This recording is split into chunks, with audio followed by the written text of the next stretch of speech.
Hello there guys, it's me Unstable Voltage and welcome to the second episode of Stellaris. I'm going to start straight away by unpausing the game because it does take a little bit of time to get things done. So we've just told our ship here, our science ship, that it needs to move over to the Darenmar system to do some investigations over there.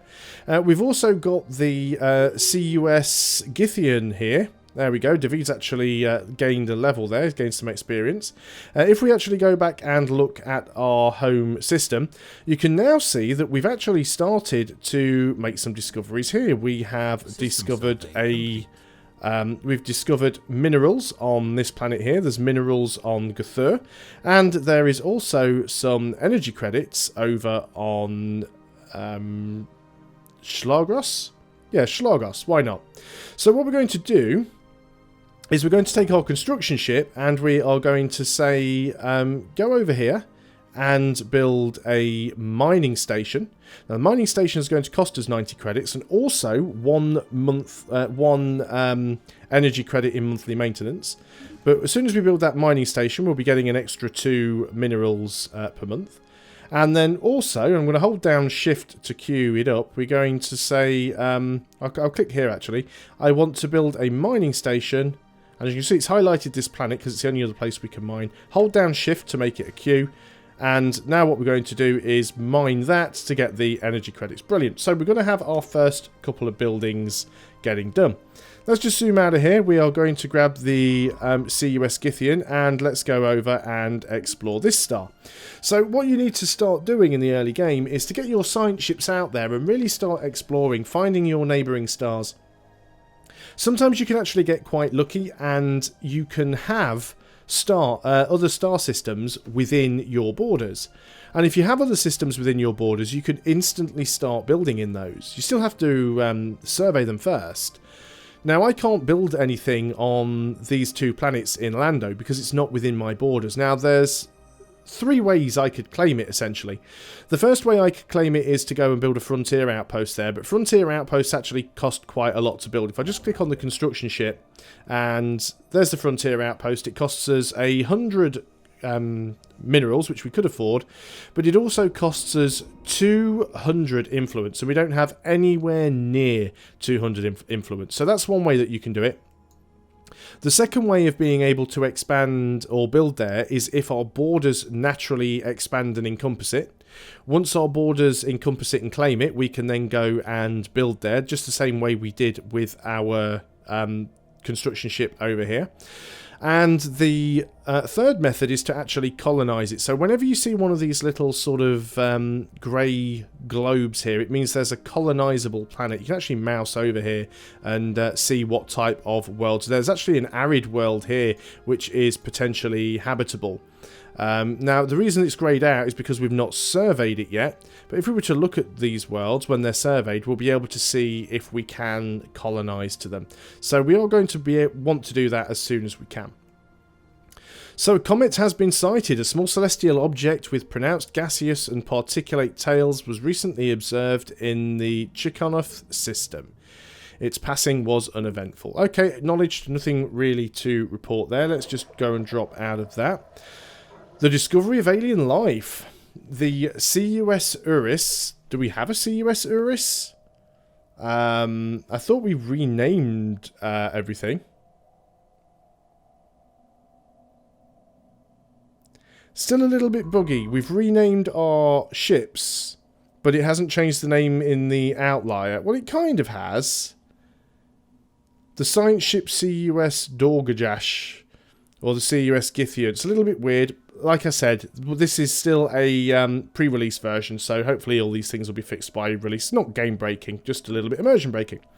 So, the CUS Uris has made a startling find on Darenmar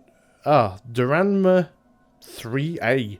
The moon is teeming with alien life. For the first time in history, we have encountered life forms that did not originate on Chikora. This amazing discovery has silenced those who believed we were alone in the universe. Although none of the alien creatures found Darenmar 3A are sentient, it is likely only a matter of time before we encounter beings that are. So, because we've got that event, that's going to give us 60 instant society research. So we currently gain 5 per month. We'll still continue to gain 5 per month, but if we look at our science, we have on society we are 81 out of 360. So if we go and accept that, we'll probably need to unpause, or we might need to refresh. Oh, for some reason it hasn't gone up. Well, that's a little bit weird. Maybe it does it at the end of the month. Maybe it doesn't. Maybe it's broken. Found another anomaly. We gained slightly more there. Not too sure why it's doing that. Oh well, never mind, it's still going up. We have found another anomaly. Now, this anomaly has a 55% risk of failure, and it requires a level 2 scientist. So we're going to go and leave it be for now. We can't really afford to do that. If we try and do it, there's a good chance we'll fail. And once you fail, you don't get the opportunity to do it a second time. So we're not going to be able to choose that one. So that's the system surveyed notification. That is the anomaly notification. Planetary Animalia. The Chinor Stellar Union is abuzz with news of the alien life found by the CUS Uris. Which one's the Uris? The Uris is actually the Karsten. While hardly intelligent by the Chinor standards, the fascinating beings defy easy classification and hint that immense complexities and possibilities of the universe. Okay. So we'll carry on with that. I must admit, in the game that I've been playing off camera, the sort of 7-8 hours that I've put in before recording this to sort of try and learn the game, I did find myself skipping through a lot of the pop-ups. And partially that's because I'm just so used to doing it with things like EU4, bad habits. And secondly, I thought it'd be fun to actually go through them when I was sort of playing it properly for the Let's Play, as opposed to just sort of messing around, learning the ropes. So our science ships are still actually working. You can tell that they're still doing something, because you can see these little progress bars that they've got over here. We do have something moving around here. Situation log updated. We have discovered somebody. It's a neutral fleet alien vessel. These are the Alpha aliens. We've encountered some form of alien vessels in Chikhanov system. These strange objects have been flagged as Alpha aliens. Until we can learn more about them, we should proceed with caution. Well, we definitely should. News of alien ships humming through the ether have reached Jakora, in many ways ending the first chapter in the book of the Chinor Stellar Union's bid for a stellar empire. So what we've got now, you can see the situation log button is now turned orange. That means we have a mission. We get to investigate these Alpha aliens. I really want to try and get the colonial ship as quickly as possible, but we need to make contact with our neighbours. So what we're doing now is we're spending 180 days to investigate these aliens, but that puts our society research on temporary hold. As it says, busy with special project investigating Alpha aliens. So that is going to slow down us getting the colonization tech a little bit, but not too much. Lucas has actually gained a level. We've completed construction of the mining station, and what you can notice now is that the gems, the minerals, the number has turned green. So the white number means that it's available, but we're not collecting. The number turned green means that we are now gaining that. And as you can see, our minerals has gone up from 11 to 13. So what we could possibly do now that Lucas has become level 2, we could possibly even research that anomaly. We now only have a 30% chance of failure. Still a little bit high. So maybe we want to leave it for now. I mean, we could do it. Maybe it'd work. It'd be a bit of a risk, bit of a gamble. But I think we will leave it until we can be more certain that we're actually going to be able to manage doing that. We're still surveying up here as well. There's potentially some engineering research there and a source of energy credits. Our borders are expanding slowly. Now you'll also notice as we zoom out, you can see this sort of weird, I don't know, kidney bean shaped area. This is the area of space that we have uncovered. As you can see, everywhere else is in black and white. Black and white is the fog of war, means we've not actually been there yet. The coloured area means that we've actually explored that and we have star charts of that area. So we're not really making an awful lot of energy credits at the moment. We're only making one. Of course, we are using our construction vessel to go and build a mine on the energy credits here. Excuse the ice cream truck once again. And that'll give us a few extra energy credits. It'll only give us a net gain of 1 because it has... we'll get two energy credits from that planet, but it costs +1 energy credit in maintenance to actually have the mine there in the first place. I'm just going to go up to fast speed at the moment, because there's not an awful lot happening, and we're really just waiting for our science vessels to find something useful. I still really want to build up my navy, especially as we've already encountered aliens. We might just about be able to afford to do that. We've also discovered... We've just... pause up.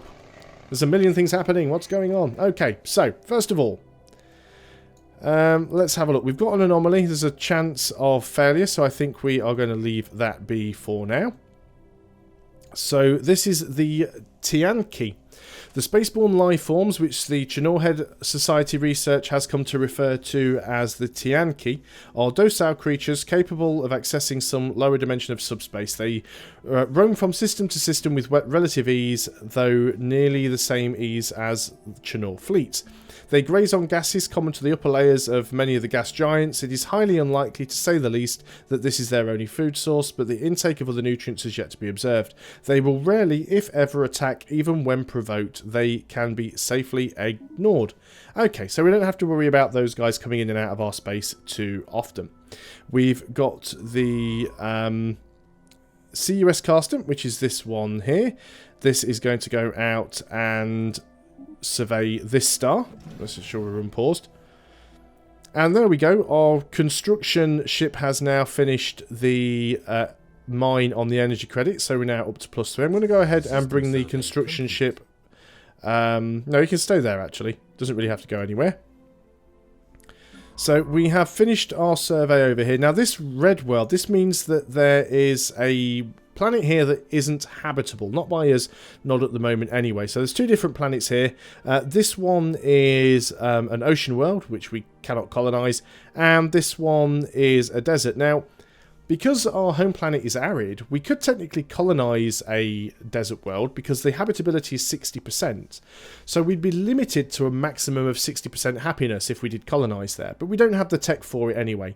We'd have 0% happiness living on an ocean world, being someone from an arid world, so we definitely won't be colonizing that. So, did I send you off to do something? You are the Githian. I would like you to... Which one did I send you to? Let's go and send you to this one. So, survey this system here.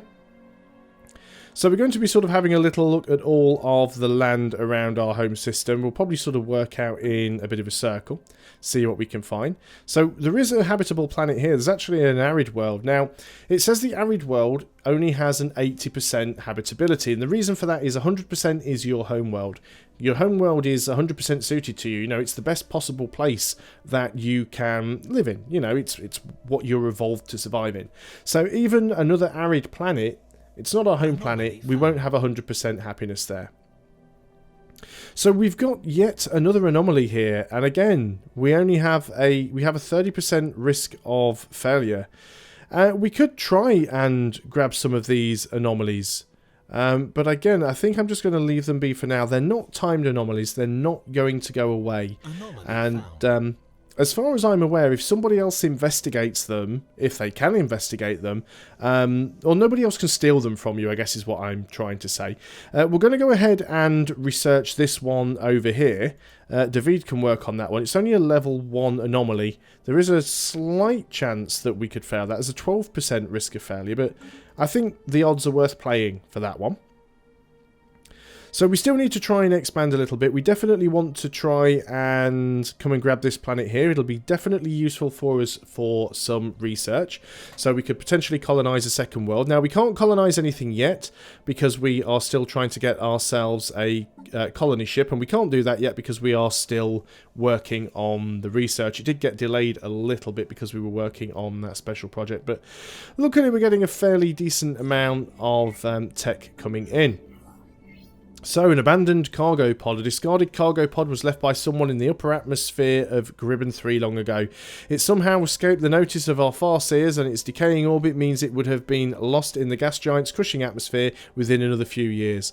While the crew of the CUS... now, that's the Githian, isn't it? Yep, the CUS Githian...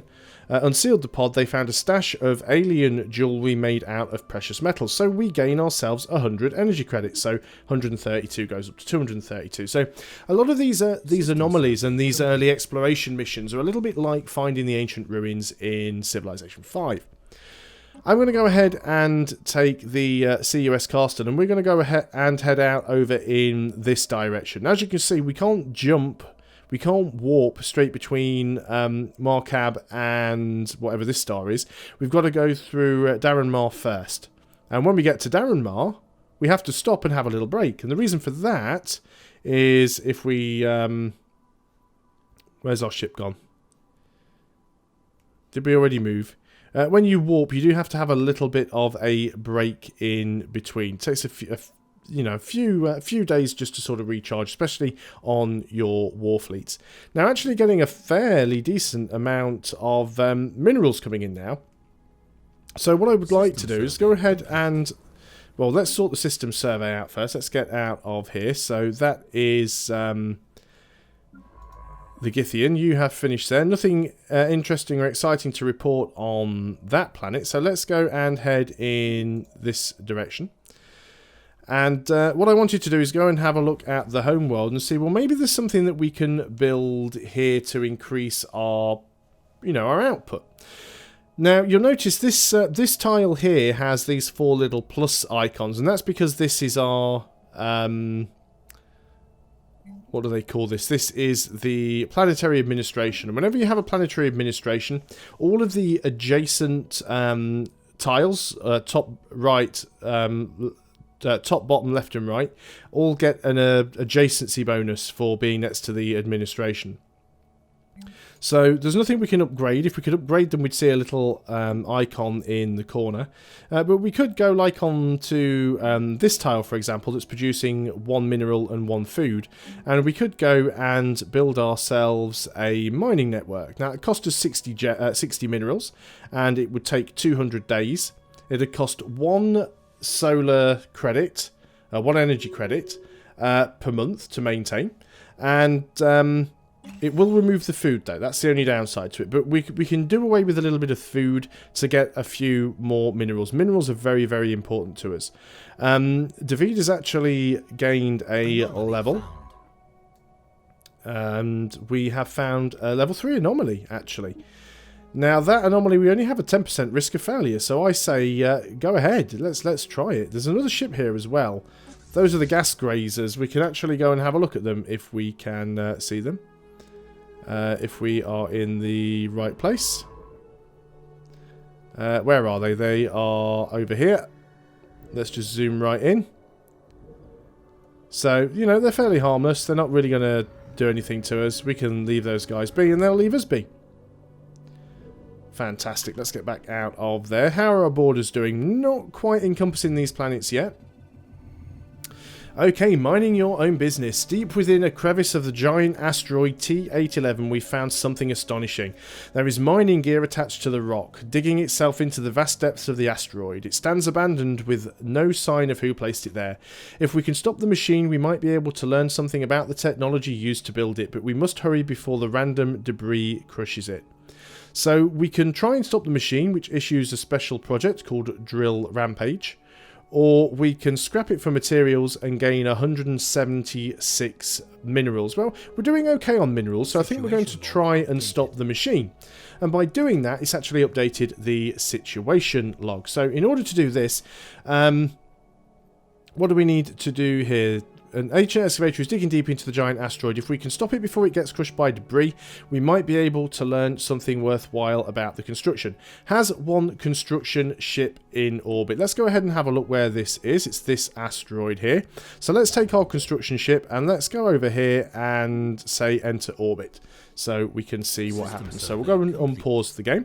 We've also got a couple of sources of minerals here, and we'd very much like to get some of those.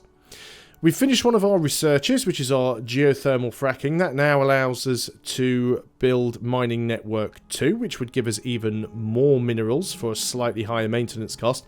And it increases our mineral storage cap. So our mineral storage cap is currently 6,000. It was 5,000. Now it is up to 6,000. As you can see, we are spending some on ship maintenance as well.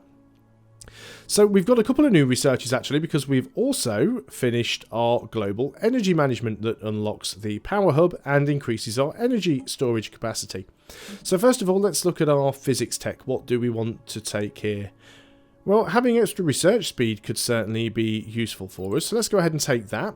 It's a good idea to take one of those things very early on in the game if you get the opportunity. And then for our engineering, we could have ion thrusters. We could have missile defense module and nuclear missiles. Powered exoskeletons. Now that's really good actually, because that would give us plus 5% minerals. So that'll pay for itself. We don't really need the mineral processing right yet. So let's go ahead and take this one. We'll start working on that and we'll unpause the game. And we'll just allow our science ships to finish doing whatever they're doing.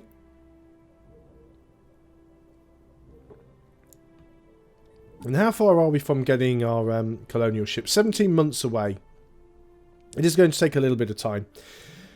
So that's actually quite a nice system with 4 minerals. It's a little bit out of reach. We've got this one as well. This is actually slightly better because it's got the same 4 minerals and 2 engineering research, but it also has 7 energy credits as well. And the scientist has leveled up. Another system survey done. So actually got a couple of systems done. And we've finished the construction on the surface there. Now, where is our construction ship? He's still on his way there. He's trying to get into orbit. Let's go ahead and take this ship. And we've already surveyed Lando. So let's go and survey this system here. Now, just before I move my science ship out, I want to see if we need him around. He's still... no, he's finished surveying. But once we get into orbit, can we can actually do that. So this will interrupt our engineering research for a couple of months, but that's fine. So we only had 240 days left to do it, but it'll only take us 60 days. So let's go ahead and research that. And that means that our science ship is free to go off and do something else. So the Githian is going to go off and survey the Gilliam system. Fantastic.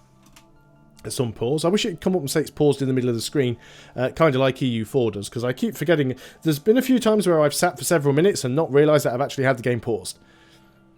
Especially because the indicator for my recording software is up here in the top right-hand corner, which disguises the date and the timer. So that makes life a little bit tricky. So as you can see, wherever we have ships, we have these dotted indicators because of our sensor range from the ships.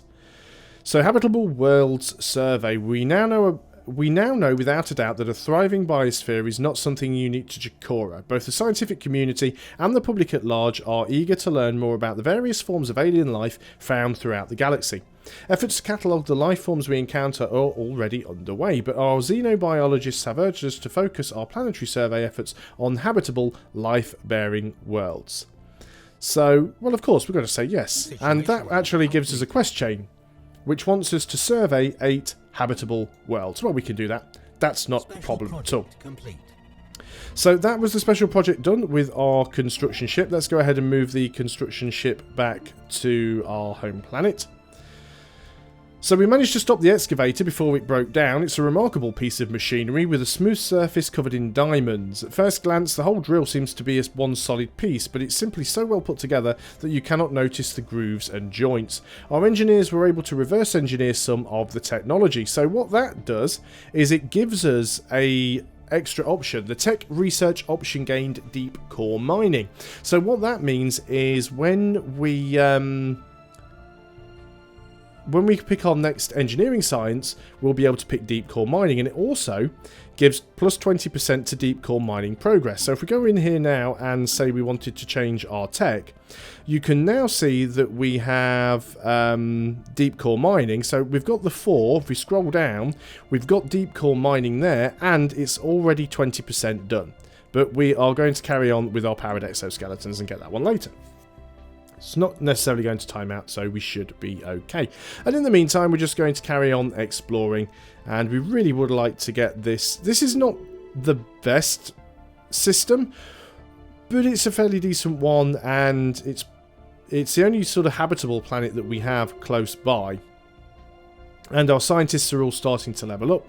Not going to make a huge deal of difference. Every now and then they will gain additional traits, which will actually give them some extra abilities, some extra modifiers.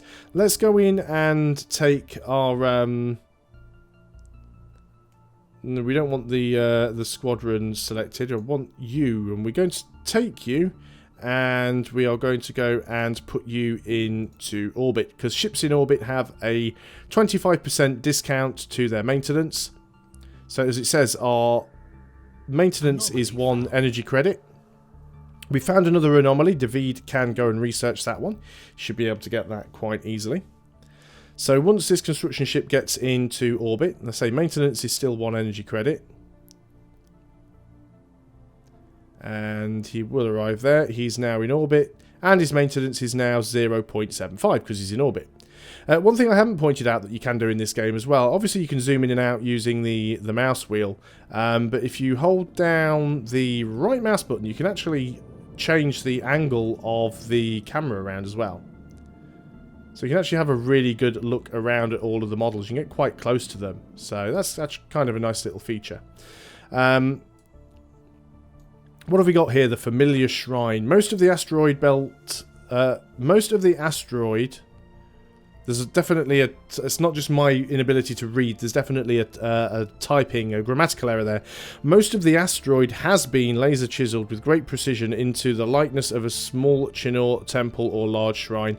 A shrine to the Untold, the great destroyer deity of the old Shinnor faiths. The temple has been tumbling through the quiet of space far longer than we have been capable of spaceflight, which is disturbing at best, terrifying at worst. Naturally, Science Officer David Zane urges us to search for more stellar objects that match the characteristics of this space temple, and has uploaded a list of likely candidates in nearby systems to the situation logs. Well, we're going to say yes. That will give us the, or at least it should give us, a list of places we can search. Maybe there isn't any available yet because we haven't discovered the systems that have those on. But yeah, you will get missions where you have to go out and survey specific things to a lot more text usually, or additional parts of the quest chain. I'm going to end the video here though, because we're sort of coming on for half an hour, and in the next video we will continue to sort of expand our borders and see if we can finally get those colony ships done. So thanks a lot for watching, guys. I hope you are enjoying Stellaris. I'll see you on the next video. Until then, goodbye for now.